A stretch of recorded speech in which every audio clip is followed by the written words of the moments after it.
Hello guys, thank you so much मुझे हर जगह सुनने के लिए।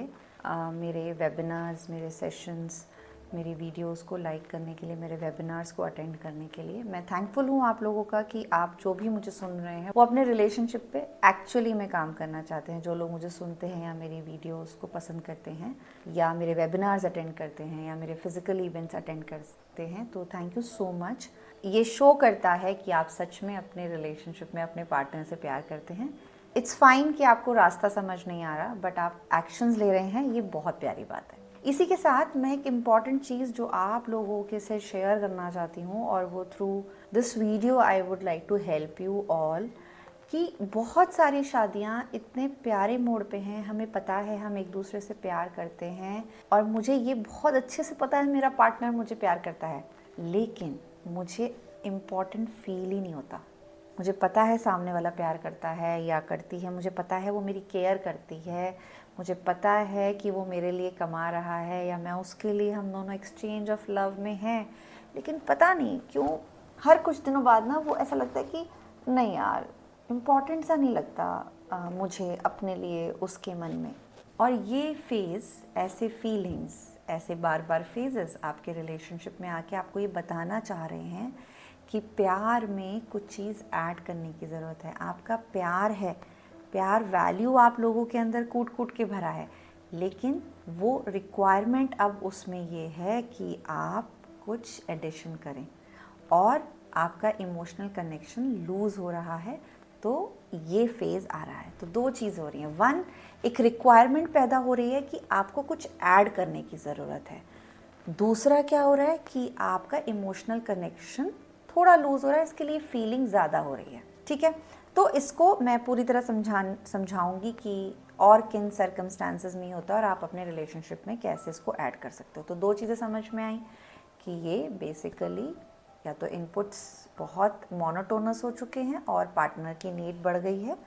जैसे बच्चे को एक क्वांटिटी में फूड देते रहते हैं, उसके बाद उसकी नीड बढ़ जाती है। अगर पेरेंट्स आइडेंटिफाई नहीं करते तो वो भूखा रह जाता है। सिमिलरली ये रिक्वायरमेंट बता रहा है कि अगर अनइम्पॉर्टेंट फील हो रहा है तो ये रिक्वायरमेंट है आपके रिश्ते की। तो जैसे इस एग्जाम्पल को लेके चलते हैं, जब बच्चा छोटा होता है वो अपनी नीड तब भी इंडिकेट कर देता है, तो बट हम उसे क्वांटिटी थोड़ा देते हैं, लेकिन जैसे जैसे वो बड़ा होता है उसकी क्वांटिटीज़, उसके टेस्ट, उसके लाइकिंग्स, उसकी रिक्वायरमेंट्स बदल जाती हैं। हमारा रिश्ता हमारे बच्चे की तरह ही है। आप लोग प्यार करते हैं, प्यार है भी, लेकिन इम्पॉर्टेंट नहीं फील होने की वजह से एक डिस्कनेक्शन हो गया है। जैसे बच्चे को अगर पूरा पोर्शन नहीं मिलेगा, उसकी लाइकिंग्स के हिसाब से नहीं मिलेगा, उसको चीज़ें जो उसको पसंद है उस टेस्ट में बना के नहीं दी गई हेल्दी चीज़ें, तो वो बाहर का खाना खाता है ना।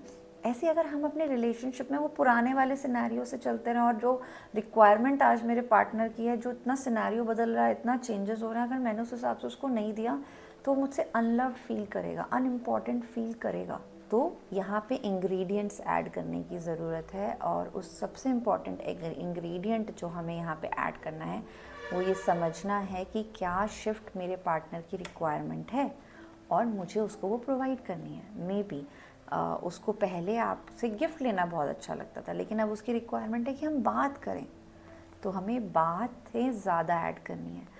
हो सकता है पहले उसकी बातें करने की बहुत इंटेंसिटी थी, लेकिन अब उसे लगता है कभी कभी मुझे गिफ्ट दे दो तो मुझे और इम्पॉर्टेंट लगेगा।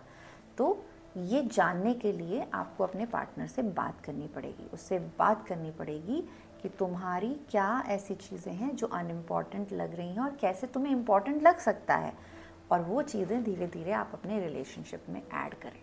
ये तब पॉसिबल है, ये वाला इंटरवेंशन, जब आप दोनों बहुत अच्छे कम्युनिकेटर्स हैं, आप दोनों एक दूसरे से बात कर सकते हैं, आप दोनों एक दूसरे को कह सकते हैं, तब पॉसिबल है, अच्छे से पॉसिबल है। लेकिन दूसरा, जहाँ इमोशनल कनेक्शन लूज़ हो रहा है, मीन्स आप कम्युनिकेशन में बैरियर है। प्यार है, वैल्यू वही सेम है, प्यार है, लेकिन कम्युनिकेशन कम है, लिसनिंग कम है, तो इमोशनल कनेक्शन लूज़ हो रहा है। अब जहाँ कम्युनिकेशन कम है, इमोशनल कनेक्शन लूज़ हो रहा है, लिसनिंग कम है, तो वहाँ पे डिफ़िकल्ट थोड़ा ज़्यादा हो जाता है, क्योंकि यहाँ तो पेरेंट्स अवेयर हैं बच्चे के बारे में, बट यहाँ तो पेरेंट्स को अवेयरनेस ही नहीं है कि मेरे बच्चे को क्या पसंद है, क्या नहीं पसंद है, और अब उन्हें समझ ही नहीं आ रहा है ना क्या करें। मतलब हम तो अपना बेस्ट कर रहे हैं, बट यहाँ पे क्या हो रहा है कि आप बेस्ट नहीं कर रहे हैं, आप अपने अपने शेल्स में बैठे हैं, आप अजम्पशन में ज़्यादा चल रहे हैं, आप शेयरिंग में कम चल रहे हैं।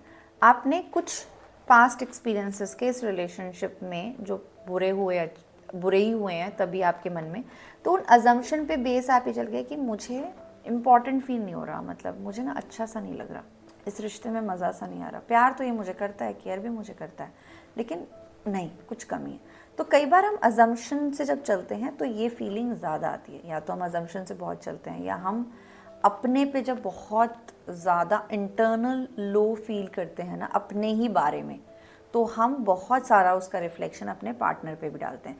कई बार कई कपल्स की जर्नी में एक या दोनों पार्टनर का पास्ट पैटर्न्स लो एनर्जी वाला होता है, तो अनइम्पॉर्टेंट की फीलिंग भी ज़्यादा आती है। तो या तो आप अजम्पशन से चल रहे हैं, या आपके जो पास्ट पैटर्न्स हैं उनमें अनलव्ड फील होने के, अनइम्पॉर्टेंट फील होने के इंसिडेंसेस रहे हैं, इसके लिए आपको ऐसा फील होता है। तो ये कुछ सर्कमस्टांसेस हैं, ये बहुत वास्ट है, लेकिन ये कुछ पैरामीटर्स है जो ऑलमोस्ट कपल्स में काम करते हैं। अब तरीका क्या है इस वाले कपल्स के लिए, कि थोड़ा सुनना शुरू करो एक दूसरे को, टाइम निकालो, कॉन्शियस टाइम निकालो, जब एक कहे दूसरा सुने, और जब दूसरा कहे तो ये सुने।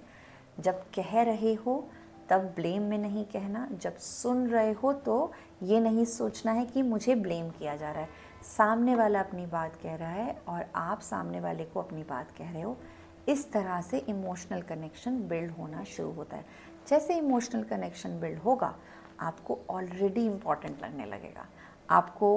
अब आप उस फेज़ में नहीं हैं जहाँ पे बस साथ बैठ गए और ये हो गया, किसी का इंतज़ार रह गया। ऑलरेडी आप वो फेज़ छोड़ चुके हो। अब नीड है आपके रिलेशनशिप की इकट्ठा एक दूसरे के लिए इम्पॉर्टेंट फील करना।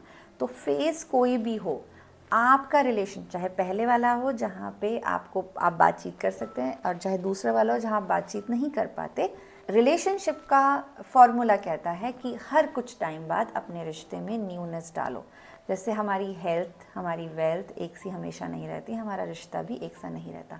तो पुट योर इनपुट्स, डालिए, उसमें मेहनत कीजिए। बहुत इम्पॉर्टेंट एरिया है आपके लाइफ का, तो अपने इनपुट्स डालिए। खुद डाल सकते हैं, बहुत ब्यूटीफुल, नहीं डाल सकते तो हेल्प लीजिए। जैसे आप अपने हेल्थ कोच की हेल्प लेते हैं, जैसे आप अपने वेल्थ कोच की हेल्प लेते हैं, जैसे आप अपने माइंडसेट कोच की हेल्प लेते हैं, मुझसे किसी से भी अपनी हेल्प ज़रूर लीजिए। होप आपका को नया पर्सपेक्टिव आपके रिलेशनशिप में मिला होगा। And thank you so much all for watching मी। अपने नोट ज़रूर रखिएगा, कुछ की लर्निंग्स हमेशा अपने सामने रखिए, अपने टेबल जहाँ आप काम करते हैं, कुछ की लर्निंग्स अपने रिलेशनशिप को लेके ज़रूर अपने सामने रखिए। That makes a lot of difference.